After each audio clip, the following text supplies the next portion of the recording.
Setiap pertanyaan selalu ada jawaban. Tantangannya masih ada, teman-teman panelis dan Bung Rocky. Kita akan mulai langsung dengan box mana yang akan dipilih Rocky Gerung? 4. Nomor 4, play or pass? Pas. Oke, lanjut. Next box. 2. Nomor 2, dibalik nomor 2. Benar-benar jawaban. Benar-benar jawaban kita akan langsung kasih kesempatan ke Abdur tadi. Saya. Abdur. Kita berikan semangat untuk Abdur. Ini hal yang pas banget, boxnya pas banget. Bung, saya pengen tanya, Bung Rocky kenapa tidak suka sekali dengan pemerintahan Jokowi? Wow, honest question ya. Saya bukan tidak suka sekali. Sekali-sekali saya suka.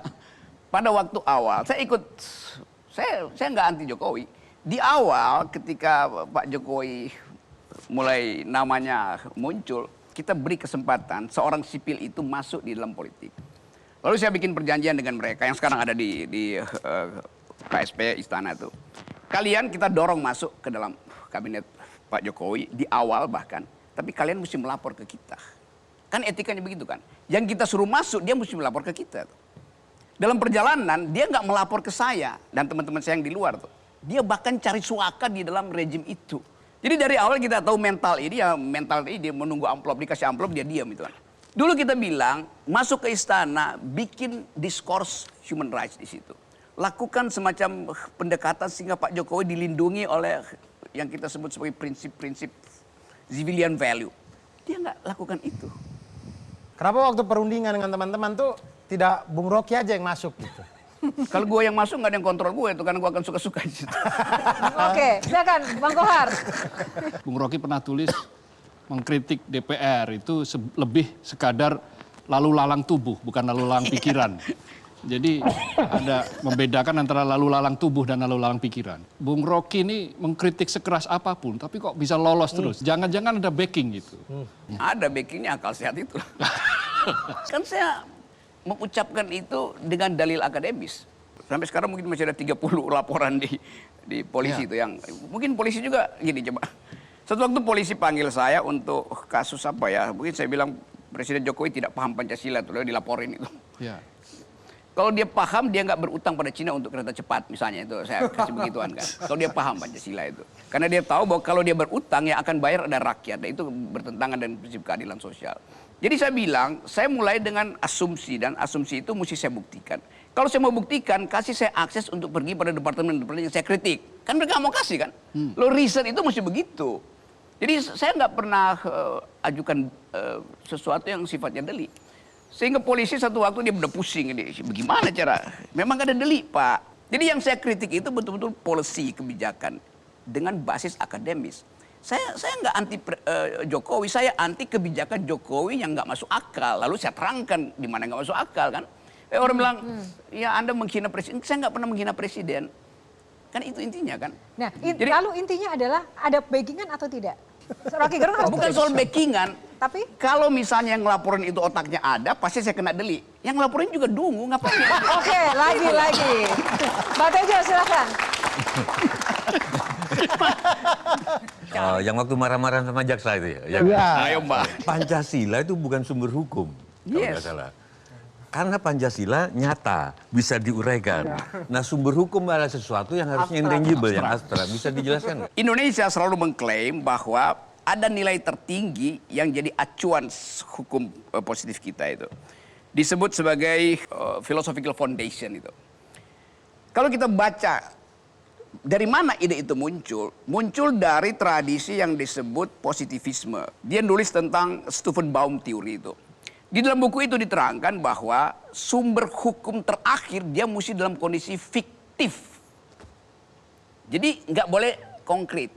Sekarang Indonesia mengambil resiko dengan mengatakan Pancasila itu adalah sumber hukum tertinggi mengikuti teori Stephen Baum ini.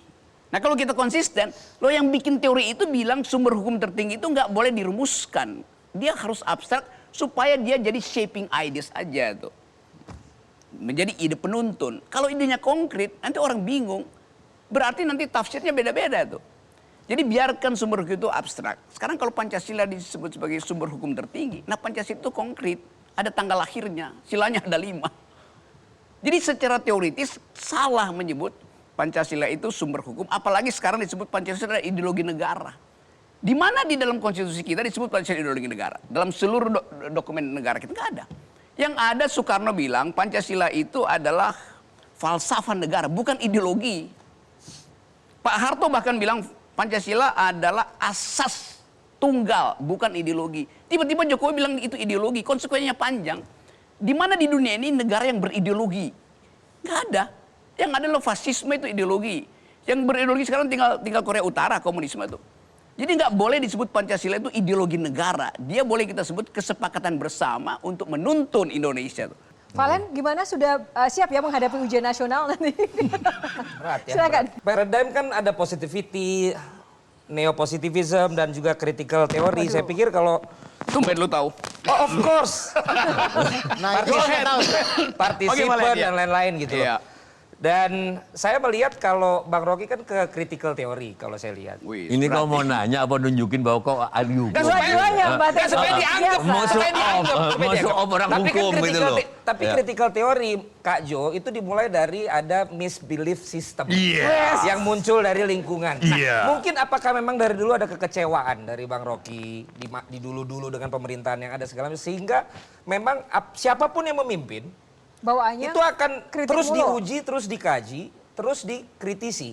Nah, sementara yang sedang dibicarakan oleh Bang Rocky kan selalu akal sehat, akal sehat. Ini juga apakah menjadi bagian dari Bang Rocky juga akan membuat sesuatu, jurnal atau kajian ilmiah atau apa sehingga kegergetan kepada masyarakat kita yang tidak berakal sehat ini akhirnya mulai bisa disebarkan oleh Gini, ya itu betul Bang Pak Rocky. Gue cuman ingin bongkar persembunyian feodalisme, persembunyian ketidakjujuran. Itu Dengan kegelisahan dari hati ya?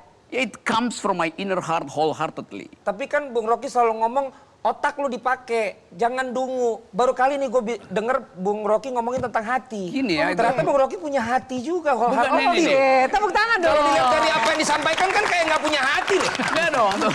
Oke, Buat apa bedain antara otak dan ada batin bedanya itu? pasti. Nggak ada. Di dalam teori kita bedain antara reason dan passion. Oke.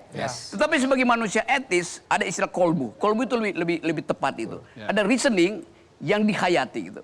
Atau ada perintah hati yang akhirnya harus diolah oleh otak dan otak terima perintah itu kan. Saya nggak perlu. Oke, tepuk tangan.